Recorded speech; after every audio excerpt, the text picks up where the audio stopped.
great to be back in the hot seat, and on this panel, it's pretty amazing, the lineup. Firstly, I hope you guys have been having a good morning, because some of the presentations have been great. Okay, all right.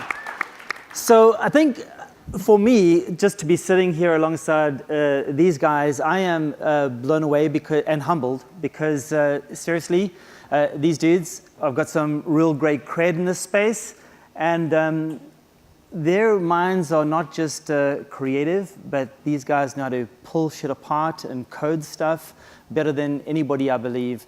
So I'd just like to, firstly introduce them. Way down that side, Richard Ting, EVP Global of Mobile and Digital at RGA. Richard also served on the jury this year, so he's a fantastic judge. Nathan Martin. Well, Nathan has got an interesting background, and if you get some chance afterwards to chat to him, definitely do.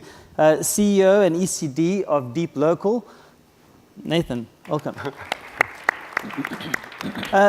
Andrew Zolty, or Zolty, to anybody who's a friend. I hope I can just say Zolty. Hey, CD and co-founder of Breakfast out of Brooklyn. Fantastic. So, when we decided to put this panel together, it was what can we do to really bring some people to the stage that can, I think, impart some really good knowledge to you guys and let you take something away that you probably did not know before.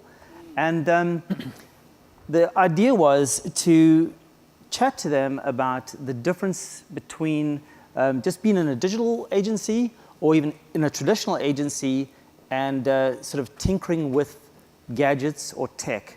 And certainly what they do is very different from just having somebody internal do it.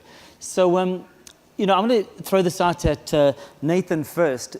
And the only reason why I'm going to do this is because many years ago, we watched some amazing award-winning work that came out of Wieden+Kennedy. It was just, oh, look at this great shit that Wieden's done, and that was for the Nike chalkbot. But that was true. Probably the work sort of came out of Wieden, but the genius behind it was this guy's team. Nathan, perhaps just jump in and some of the challenges. One, not getting the sort of cred that probably you deserve for it, but just doing something that crazy. I don't. I'm fine with the credibility thing. What do I want to say about that? That project, it was the first time we'd ever worked in advertising. My company's been around for about 8 years and came out of an art group. So a lot of the people there are used to building interactive experiences or robotic art. And that project was really influenced by artwork done by one of my engineers back when we were in college together. We had a great team we worked with at Wieden, but I think what the challenges were is that at that point, I don't think there were a lot of agencies that were producing physical robotic machine things. We didn't know who Wieden+Kennedy was. I didn't really ever work in advertising before. We had 5 weeks to build that thing. This was a robot that printed messages on the grounds of the Tour de France, and then we operated it for 4 weeks. But we take that approach to everything. We want an idea that we can wholly own, and that means everything. You do the graphic design, the software, the hardware, the machining, the whatever it is, and you own it. And we were 5 people at the time. And I think that that's a hard concept still for a lot of larger agencies to grasp. Like, how do you actually build something in 5 weeks with 5 people that has that vast array without having a producer hire 5 different production companies to make it happen? Great. So maybe I'd like to just then throw out a question, and I'm going to hit you up on this one, Zolty. When you're starting to develop something or there's an idea, how do you start deciding who's going to be in the right place and the room when you start? How do you go about that initial? I might tweak your question with my answer. Well, I think the thing to take, I think the right way to go about it is sort of saying that the difference in the approach that maybe people are used to, which is everyone in our company kind of, if we're going to go and present ideas to a brand, everyone in the company is involved because it's not just the idea, and I think that's one of the biggest takeaways I think anyone can kind of have from probably everything we're going to say up here is that we have mechanical engineers, electrical engineers, developers and so forth. When you're going to be making something that's physical, you have the potential to burn down a building, not fit through a door, lead times. Right now I'm getting a gear. It's going to take 5 weeks to turn around. There's just weird stuff that people aren't used to. So there he is. So just adding drama to the whole panel. Wow, you magically come Sorry, in it with was a mic. so nice hearing you guys from down there. I probably wanted to stay there, but I'm sorry. Fashionably late, ladies and gentlemen, Masa. Party. All the way in. Hi. Just landed from Japan, I imagine. Oh yeah. Let's keep it that way. What was I saying? So yeah, I think the big difference that we tend to experience is just you need everyone there beyond. The idea is probably maybe the least amount of time that we spend. We have these ideas, and then the entire group has to get involved because you have to figure out the feasibility of these things. So it isn't just the creative group that's coming up with ideas. It's the idea is here, and then can it actually be done? That's the biggest question that we make sure we answer before we present to a client. Well, I think talking about that, feasibility, Richard, perhaps you can even jump in on this one. I think so often there's these great pieces that are put out there, and then you've got some creative down the line who's saying, well, let's do this. And so often it's just no, that's just impossible at this stage of the game with technology that we have. Perhaps just you can elaborate on something like that. Yeah, I think what Andrew mentioned in terms of when agencies get briefed in on projects, you really need to have a team that is multidisciplined in terms of fielding the brief. You can't just have an art director and copywriter fielding the brief, because in some cases the art director, copywriter peer may come up with these ideas that are just not technically feasible given the time frames. So it's very important to have folks from the technology discipline, folks from the interaction design discipline participate in the brainstorming process. And I think what we also do in terms of determining the feasibility of ideas is we actually will take some of those ideas and start prototyping them in a very quick, rapid way. So I think prototyping it's a new thing to the process that has been introduced to agencies over the last couple of years, but I think as clients are expecting much more complex solutions coming from these agencies, you can't just put on paper the idea and hope someone inside the agency or someone outside the agency is going to bring it to life. So I think having the multidiscipline team to field the brief is necessary. I think prototyping throughout the process just to make sure that things are doable given the time frames, I think those are things that agencies really have to pay attention to. So, Masa, I don't know if you've had much dealings with this, but so there's this idea, you come up with some code, you come up with some gadget. When you physically make a product, one of the things that agencies, I don't think, are experienced with is that suddenly there's materials involved. There's life expectancies of, will a cog or wheel or part last for a period? I think this must be something completely foreign to any agency or any creative team trying to come up with an idea. What do you do in that situation? How do you test those things out?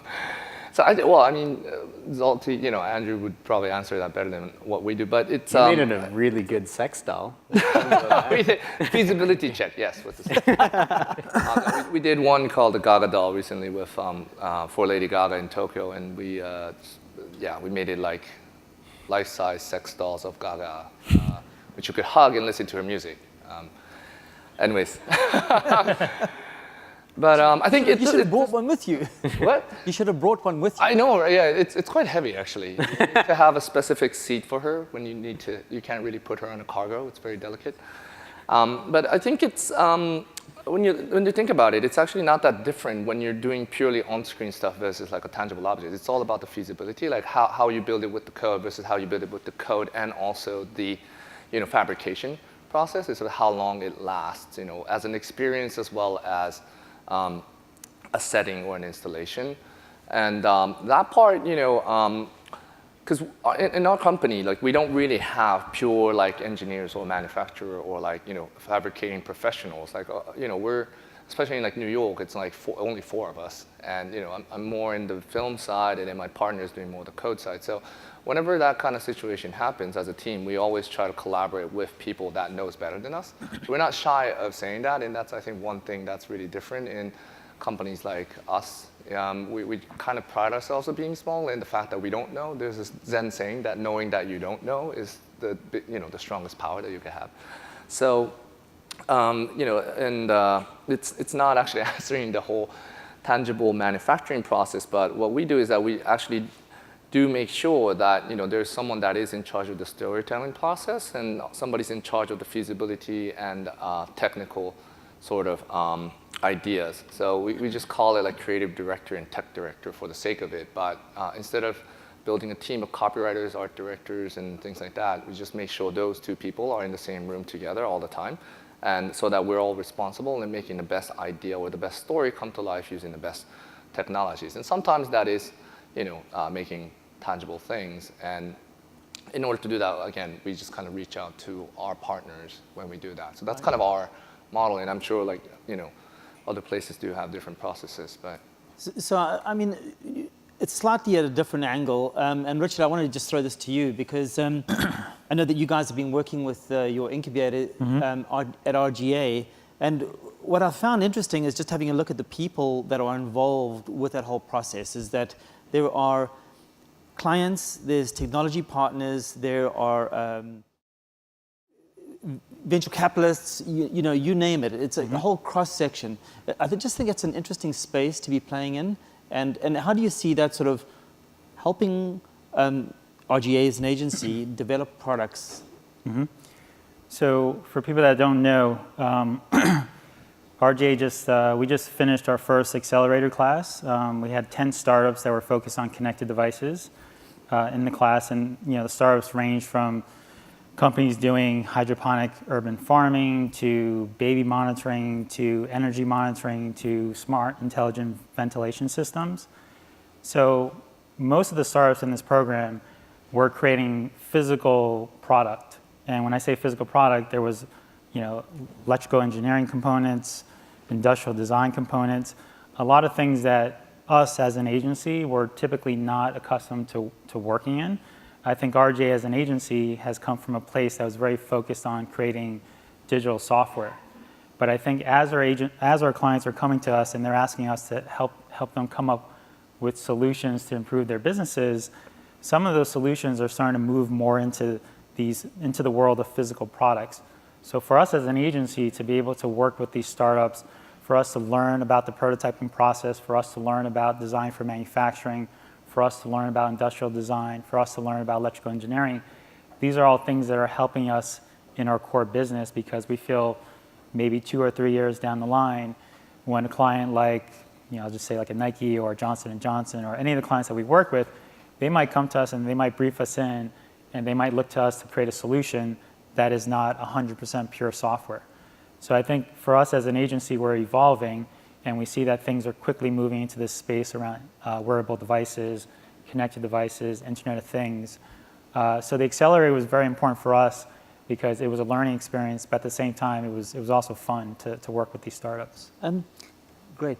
So must have been about 4 years ago, I met Zolty down at South by, and he had this amazing little apparatus, which was a printer that he had hacked into and worked on, that you could sit there with Instagram, fire off an Instagram with the hashtag, and this thing would print out. How have you... Sounds so silly now, doesn't it? No, I still think it's radical. No, a lot of people do. I still wish I could it's buy for rent. one, But so how have you progressed as Breakfast in what you've been doing? Because, as you say, that sounds silly, but like, what are you doing now that's like you really are proud and find meaningful? Well, I think we started, everyone at Breakfast, almost everyone at this point, came from the, dare I say, traditional digital agency world. So we didn't have any hardware background whatsoever, and actually when we started Breakfast, we showed Nathan's work saying we want to do stuff like this, because he had it together, and I think we're just now maybe reaching the level that he's at. But really, at that point, what you just said isn't far from the truth. It was really a hack together idea that's, we've gone from people who knew nothing to, we're working on a fairly mass-produced thing. And I think that's kind of one of the most interesting parts of this panel to me, and kind of the topic of it, is having come from the world where we had never done this stuff, and now we're sort of in a world where I bet most people sitting here are thinking about these kind of ideas, whether you know anything about hardware or not. It's just sort of becoming the way that people concept, and it's a thing to think about, and it's a thing to present to clients and brands. I can now sort of look back after the 5 years of dedication to learning to this, and realizing, man, I got lucky, and I was there in a time where I could get away acting like I knew stuff that I didn't know about. And at this point, now we do know what we're talking about, and how big a contrast that is. The difference between hacking a printer and taking that thing that we knew nothing about, and to this point where we could have set fire to many things, and some things catch fire all the time. Something caught fire yesterday.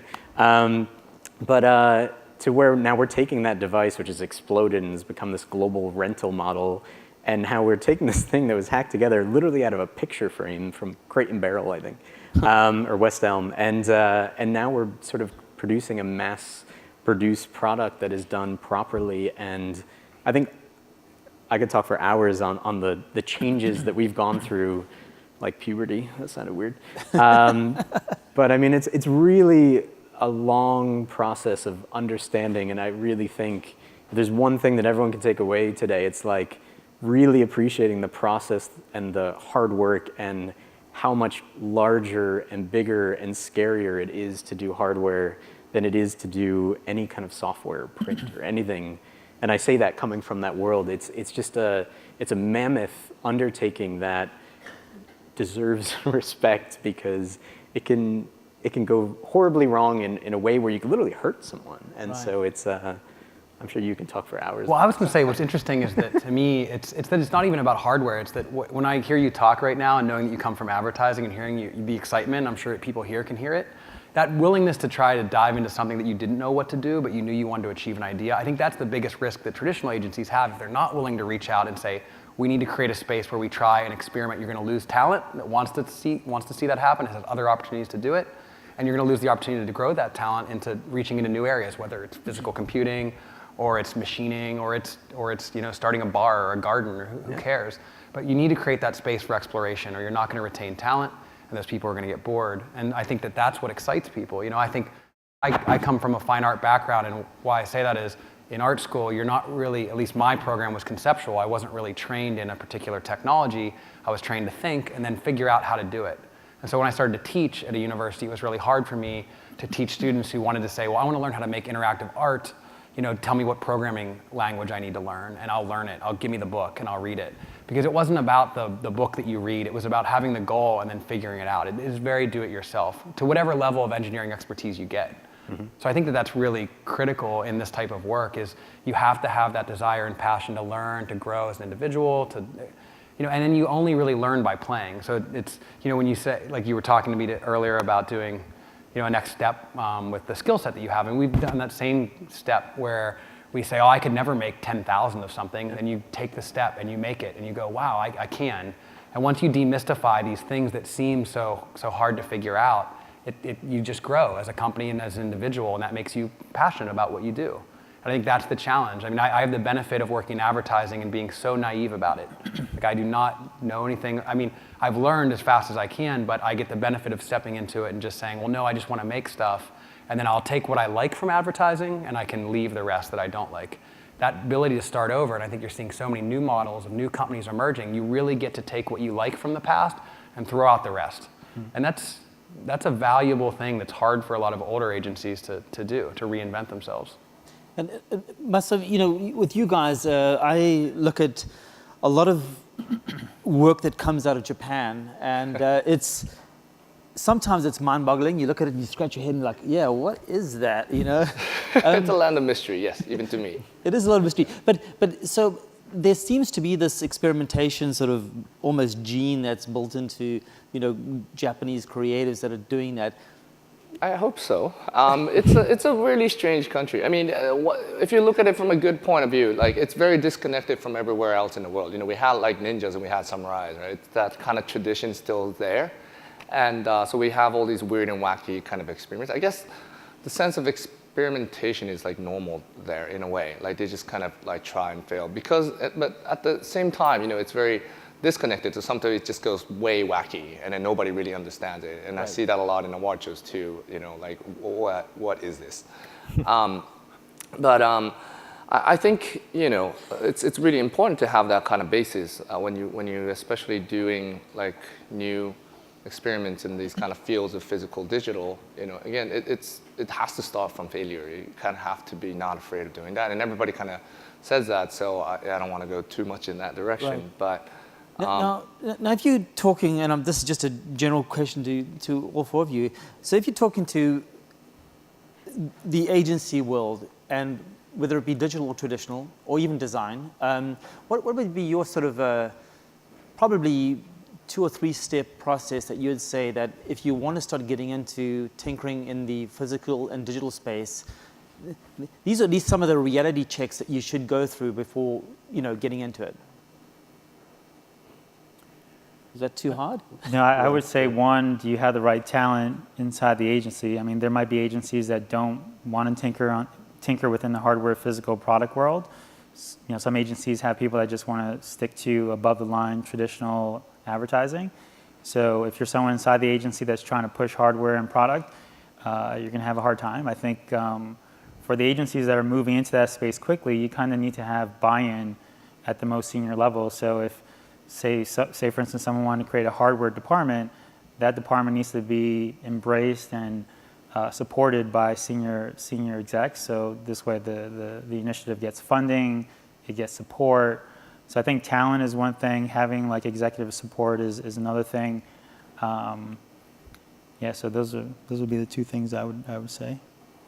I would warn them that you don't, I just gave this warning to a bunch of agencies, but I think that often, I've seen this happen over the last couple of years, just by hiring, let's say, a mechanical engineer or an electrical engineer with a great pedigree does not get you the work that our companies produce. Like there's a difference there. Hiring a person that is the person I go to that tells me, no, I can't do that, which is what you get when you just get some straight out of this, electrical engineer. It's not hiring, it's like any other position. You need to hire a creative person that happens to understand an area of expertise that the agency doesn't already have. Right. You don't just hire a person that has a technical skill set.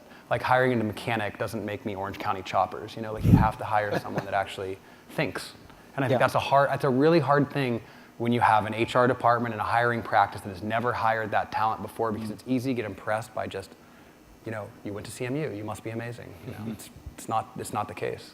I think, Richard, to your point, I think we've seen agencies, and I'm not going to just say other traditional digital, but we've seen agencies, they'll hire, when it's traditional agencies getting into the digital space, they'd hire sort of key individuals, and then if that department didn't grow and didn't meet budgets or return, that would soon be cut. And I think it would be really important, to your point, is that this is not a sprint.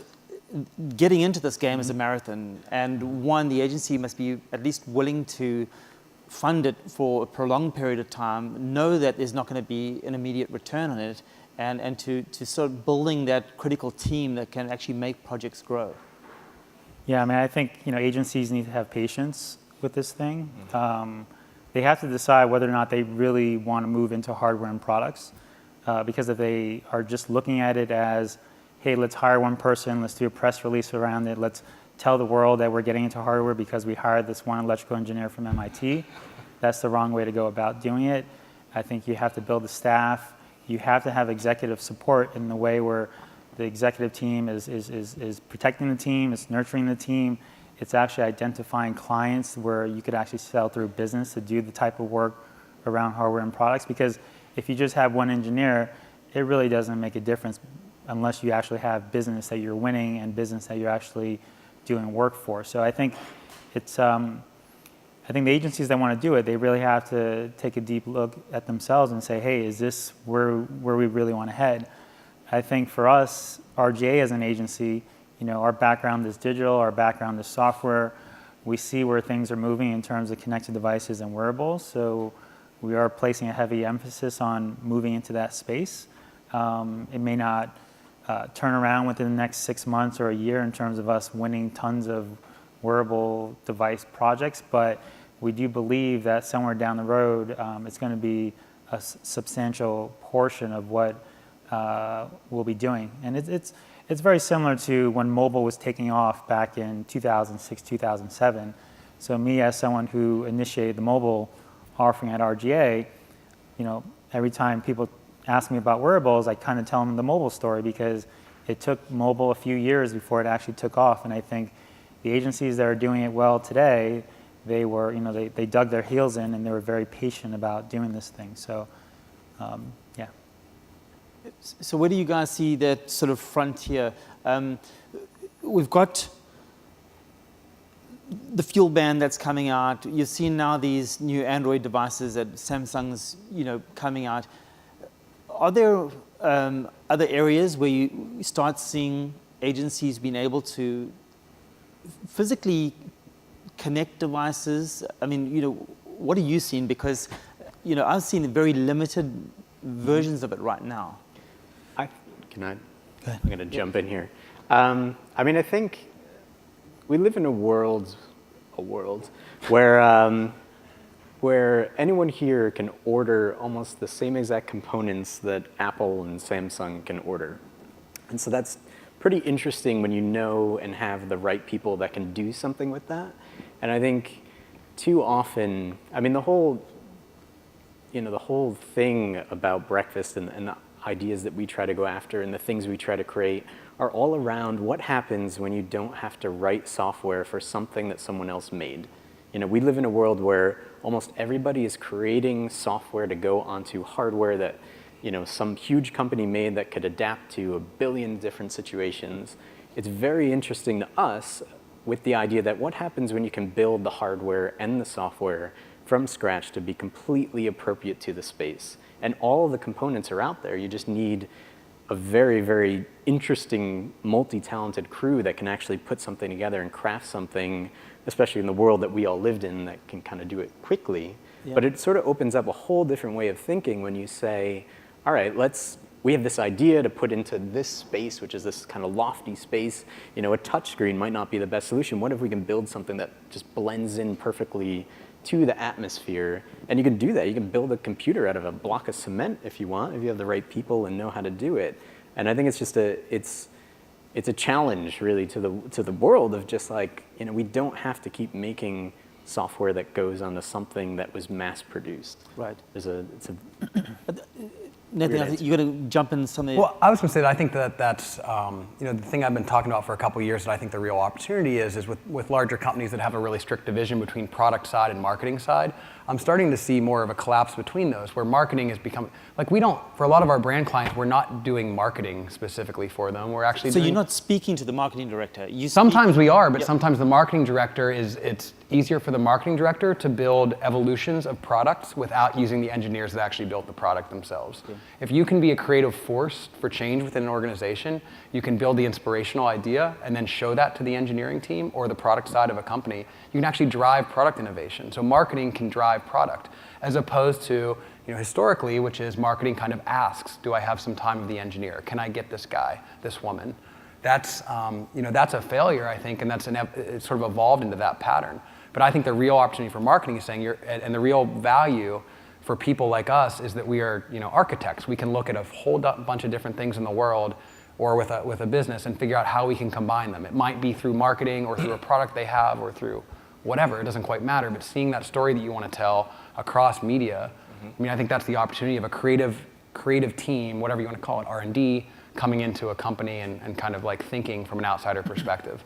Right. And advertising, I think, to some degree, is starting to move more into a consultancy role. So I'm seeing more agencies start to act more as the technology consultants or kind of driving that direction.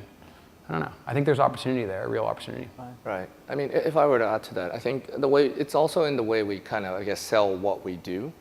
for clients as well. And then we oftentimes from Party, we always say like, okay, we don't necessarily do advertising. We can do that if that seems to be the best solution, but we always try to explain it to them. Okay, we want to actually create entertainment or utility with you guys, or more so, maybe we could create a product, that actually explains your brand better than creating these, prints or TVs or, other different things online. And if that is said up front, their mindset sort of shifts. So it's like, okay, so then they kind of open up to like these weird, wacky ideas, and that's how the Gaga thing got made. We did like a concept car for Toyota, and they normally don't open up doors to like advertising agencies, but again, we went in, so we kind of embedded like a different perception towards what we do at the beginning, so to allow us to free that space and dive in and tackle it that way. So it's, yeah. Good. So and this is going to be maybe out the left field, but just while we were talking here, I was just thinking, it's been always a challenge for people to come up with, well, they come up with these ideas, but then how do you get these ideas funded and produced? And, when Kickstarter came along, I think that it solved just a ton of problems for guys like yourself who said, right, holy, I've got this great idea, but now how do I get the resources and funding to actually make this idea, mainstream and get it produced? I mean, do you see that as a mechanism for yourselves anyway to get work built that you might not have been able to build before? You've been successful. No. Well, thankfully not. That's a whole other story. We're close to successful, but it was kind of planned. That's a long story. I mean, I think the interest. So absolutely. I mean, I think it's really interesting. This sort of ties back to what I was just saying before about kind of creating, rather than sort of trying to make things that goes on other things. Kickstarter has opened this whole other world of people that can actually make these other things. I think the other great part of Kickstarter is also shined a light on something that, was a big problem for them, which is all these people that are making hardware and then realizing how hard it is, and people not getting their products, and those companies not making any money, and then it becoming a big problem. I actually think that might be, in some ways, the best thing that happened, because I think it's highlighted sort of, I think, what a few of us are sort of hinting at here, which is that this stuff's hard and it's so much more expensive, and I mean, it's so hard to explain that to people without going through that process and experiencing it and realizing where these 1,000 different, I'm working on something right now that has 7,000 pieces to it, and every time you add a penny to it, it doesn't sound like much, but everything's times 7,000. And so when you start getting into those worlds, it's like this whole weird spreadsheet land. There's a lot of spreadsheets in hardware, more than you would ever imagine. I don't know where I'm going with all this, but it's hard. But that's true. I think that's actually that is a challenge. I think that we're in a world with hardware, which is where people's eyes are opened up to it. I see this a lot of times when agencies come to us. I think there's eyes are open to it. There's opportunity. You see things in the world that may or may not be real, that maybe you're on Kickstarter, that look really finished. And that kind of creates this expectation that everything is easy and simple. Yeah. And so either you think either people that are kind of uninformed or uneducated about the technology that we work on, either think whatever idea they have is really fucking simple and can happen in 2 days. Like a person who asked me to build something that would walk across India, a robot, and that advertisers don't do that. That's like Honda does that, barely. And then, or someone who thinks that something is really, really complex that isn't. You see one of the other extremes happening a lot. But I think, and also, being in Pittsburgh and a spin out from Carnegie Mellon, we had, and while I was teaching there, and starting as a product company, I used to and we'd test all our products out in town. You get so much feedback from these 19-year-old snot-nosed engineers who are like, well, I would just put a cell phone on a bus and I could track it. Like, dude, it's not that easy. Yeah. There's so many other things to building a product than just even the technology. There's so much more. Just if you think about it, most companies that you look at as engineering firms are not primarily don't just have engineers employed there. I don't know how to say that sentence. I think the big interesting shift is there's this whole hacker movement, and it's very easy to hack a toaster. It's very hard to make a toaster. Yeah.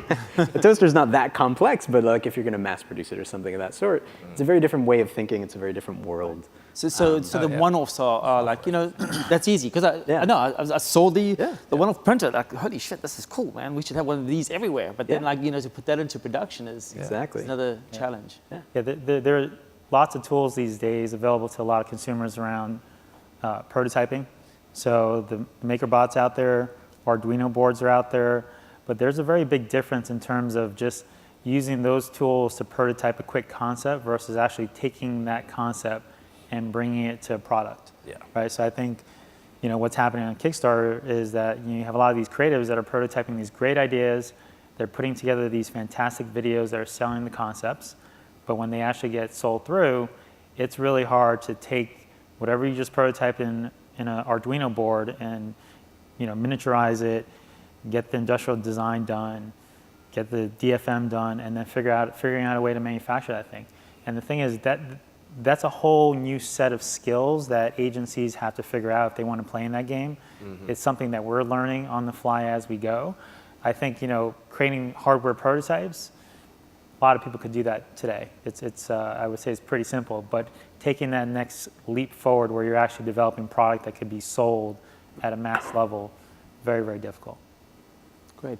So we are just about out of time on our panel here, but we're going to put the lights up. There's going to be 2 mics there, and this really is your opportunity to wrap on these brains and just sort of get some information from them. Any questions? By the way. Hi. I actually have a very boring question for you guys. Sweet. It's actually about, as a business, as budgeting.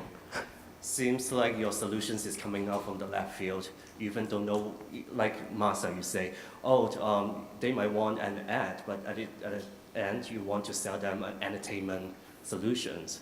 How do you go back and tell the clients, if you give me this much money, but of course they will probably want to see the budget, break it down. How do you sell it back? I don't know what the solutions yet, but you're going to buy this.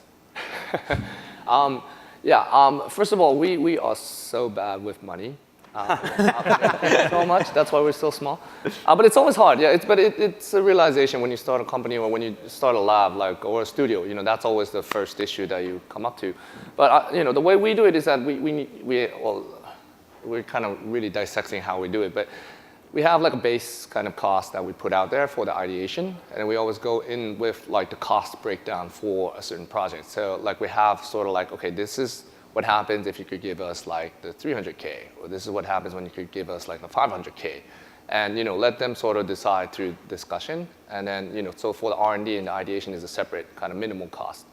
And then from there, we kind of take it on to see, you know, where their minds are at. And then most of the time, it's sort of equivalent to, okay, if you have done an online campaign at this scale, it would have been budgeted to a similar price. So, but our solution is, you know, using that money to do this. So we do kind of explain, you know, our process. And then sometimes we do end up doing more of an online stuff because that's their comfort zone and we can't sometimes do anything about it. But, you know, only when they actually buy it is the only time when actually we get to do some of the wacky physical, tangible stuff. But at the same time, I think we're slightly, I guess, different from, you know, DeepLocal and Breakfast is that we do, I mean, I'm not shy of saying that I'm from an agency background.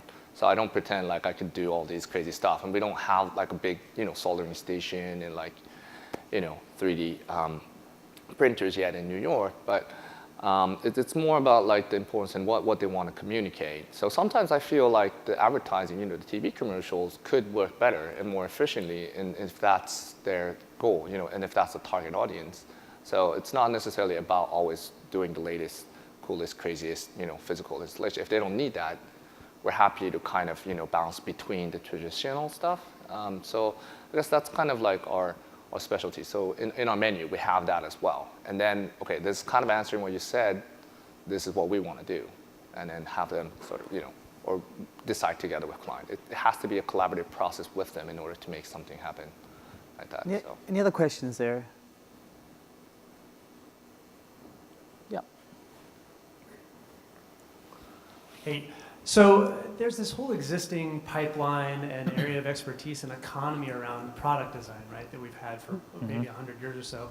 But it's obvious that there's something missing from that economy that agencies who are thinking about moving into this space can bring. Can you talk a little bit about what that thing is? Well, go ahead. you go first. Oh, I was going to say, I think the real opportunity, I always talk about it like there's somewhere in between the IDEO and Frog designs of the world and the agencies of the world. Because if you look at those companies, and I've had employees that have spent a lot of time working for them. I used to work for a firm called Meta Design. They don't make a lot of shit anymore. They realize that it's actually like, that's where risk is. When you actually take something from design and paper and PDF and bring it into the real world, that's where risk is. It's easier to charge money for the idea and then realize that the company you're submitting that idea to will never actually make it. And that's what's happened with a lot of those companies, design research firms. I mean, I even know agencies now that are moving more towards the design research. And it's easy because the risk comes when you put something out into the real world because that's when you can fail. Now, agencies have also, kind of gotten away from the making stuff and led that to production companies so that you have someone else that kind of handles all of that stuff. At the same time, the world's shifting where those brands are starting to reach out and work more and more directly with production companies because the budgets aren't where they used to be. You're hiring people from those agencies that can kind of manage those budgets and saying, well, I can bring a creative over, and then they can just hire a production company. So this whole world is kind of shifting. That's why I think there's opportunity. I'm not saying there's nothing wrong with people that are at product design companies, but I think they've gotten complacent. I think agencies have gotten complacent as well, and I think that creates opportunities for new small companies to pop up and take advantage of the work that they used to provide, the service they used to provide to brands that they don't quite do anymore. They're not rapid R&D teams. They're not. I mean, IDEO is not a rapid R&D team. They're great, but they're not. That's not what they are.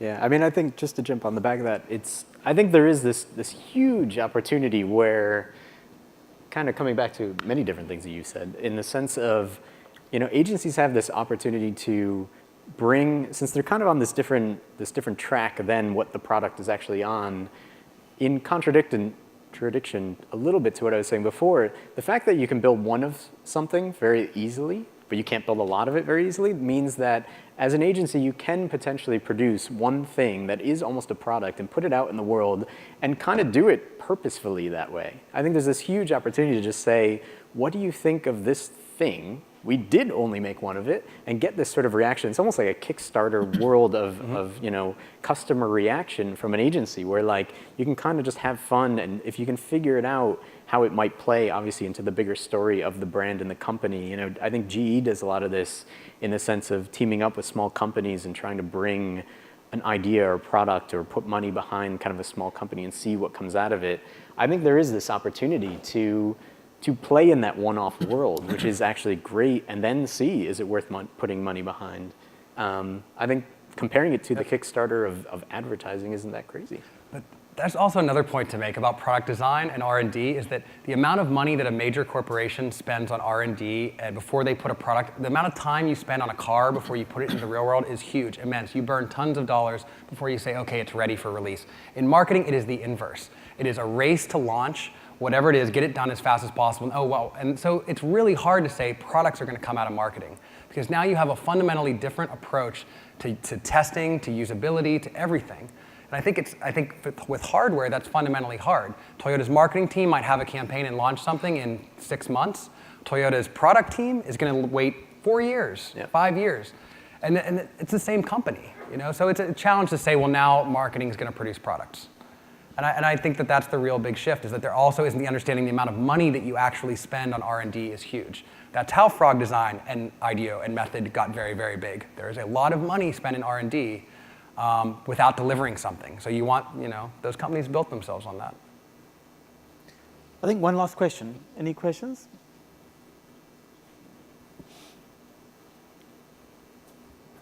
Hi guys, I'm a teacher at an advertising school, and we're evolving the curriculum to address what's the expected skill set of emerging creatives.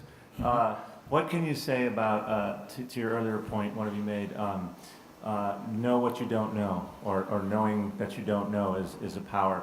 Where's the cutoff point between not knowing anything and knowing something so that you can sort of be a contributor creatively?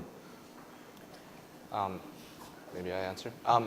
I think looking back at my skill set, I didn't get like a professional sort of advertising class, or I didn't even get like a professional design education. So I had to kind of figure it out myself. But I think the importance is that it's similar to like learning a language. When you can speak that language, you could kind of communicate and find more friends and collaborators to work with. Same goes for like these different professions, I think, like so the fabrication, the manufacturing. If you don't know, as long as you know the basis or the language that you could communicate with these people, it really allows you to grow your team and work together as like one, instead of like not knowing and asking the weird questions and stopping the process. So again, I could only probably do like simple HTML, CSS, like really early days Flash 4 kind of. Coding is all I've got, but at least I know the basis and I could kind of communicate and knows the fundamental kind of system and how things work. I could work with these people. So I would probably start there at least, so you don't have to become like a professional on everything. It's good to have one thing probably, but that's kind of how it is. And it's more important is like trying to find what the issues are, the problems are. So our friends, Zach Lieberman, he does the School for Poetic Computation, but it's very interesting because they don't try to teach code necessarily. Like they kind of have all these hacking exercises, and that allows them to open up their eyes and the possibilities of what they could do with certain programs or languages. And from there, the people actually realize what they can do using that mixed with their skill sets. So I think that's kind of, I don't know if that answers it, but I would love to think it that way because I'm one of those people that can't do everything myself. So I always try to like find, partners in everything I do. Digging a bit into, I spent, 7 or 8 years, and I can't say how many concepts I presented that I was sitting there presenting to a client, and if they had just turned around and asked, so how exactly is that gonna happen? I would have had a really great bullshit answer of well, we're working with this great partner who, look at their YouTube video, they can do it, and we're going to talk to them. Like, if you find it's avoiding that situation, which I think probably maybe everyone in this room has done. If you're presenting ideas and you truly do not know how they're going to happen, I think anyone can identify that. And I think if you want to play in this space, you're setting yourself up to really scar clients, which I think is the worst thing. I think companies like ours have to go above and beyond to prove that, hey, we're different. We actually know what we're talking about. Look, this is right. It. We have to go above and beyond because too many people are going in and presenting ideas that they haven't researched. Oh, yeah. And it's common sense. It's just sitting there and saying, I know this is a cool idea. I want them to love this idea. They're going to love this idea, but make sure that it's not going to fall on its face and scar that client and scar you because you haven't done the research. There's so many people you can call that you don't know that you can reach out to, and I think it's common sense. I think it's just saying, like, you can concept in any space you want, just don't go and present it if you don't have the answer of how you're actually going to produce it. Do you teach at an ad school is it just an ad school or is it within another university? Or? It's in a university and we have other disciplines attached to it. Yeah. So I think, Rich and I both went to Carnegie Mellon and I feel like even when I was talking to artists in former life, I think the same challenge that I always felt like I had a benefit because I went to a university that had a technical program and all these other disciplines as opposed to like MICA or like an art-only university. Because just the idea that I'm mingling and socializing and interfacing with people that have expertises that are not my own broaden my perspective on the world and what's possible. And I think that's the challenge that, when you look at some of the ad schools that they're going to have is I think it's very, very hard for faculty to broaden the perspective of students if those students aren't living and breathing, learning different stuff. I do it with my own company. If the people at my company are just watching advertising, like videos on YouTube that they want to recreate, then they're going to pitch ideas that are videos on YouTube. I watch it happen with other agencies that come to us. And you can watch the trends of what's going on in advertising when you get like 2 months of let's make drones, whatever it is, because that's the trend of the YouTube video world that influences all creatives. So you really need to broaden your perspective on where your sphere of influence is coming from. So I would say, hey students, go find a friend that doesn't study or care about the same thing as you do and talk to them about your ideas. Talk to someone that studies anything else. You don't have to be an expert. I'm not an expert engineer. I'm self-taught and I probably can do almost nothing that we as a company produce right now, but I know how to, like I can theorize, I can sketch it on paper and I know what has to happen and how it goes together because I have that early experience in a lot of different stuff, mechanics and electronics and whatever. It doesn't have to be in that space, but if you just have enough experience where you learn enough, that's what makes you really dangerous and valuable as a creative. You don't have to sit down and machine something on a mill. Like that takes years to get really, really good at that, many years. So collaborate. Sorry, Nathan, I'm gonna have to cut Oh, you sorry, off there. I talk a lot. We're running over a bit, but I think they did answer the question. Get your guys out. Guys, thank you so much. I really appreciate that. That was terrific. And we're gonna head on to the program this afternoon. Thanks. Thanks, man.